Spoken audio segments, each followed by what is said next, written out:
အဲ့ကောင်မိုးနေတာဟေ့တော်တဲ့ငါ့ကိုတော်တယ်ငါပြောနေတယ်မိုက်ကိုအောက်ချပါဟာ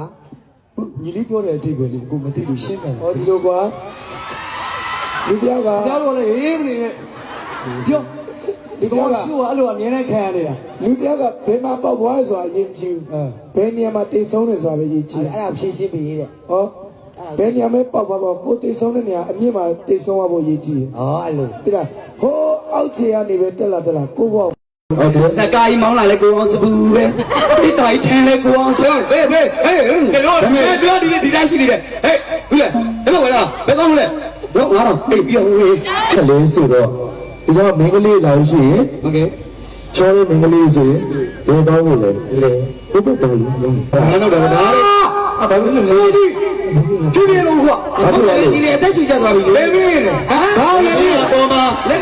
ပလေးပလေးကိုဒီကောင်တော့ကနေစောစောချီအေးအဲ့ဒါကဖွက်ကန်ကန်မဲကောင်ဖွက်ကန်ကန်ဝင်းကန်ကန်မဲနှစ်ယောက်ရှိတယ်အိမ်မှာဆိုတမ်းပြီးတော့ခဏလေးငါပြောချင်လို့အိမ်မှာဆိုတမ်းပြီးတော့လူချမ်းဆိုလောက်ပြီအေးအဲ့ဒါပြောတာလေအဲ့ဒါပြောတာအဲ့ဒါ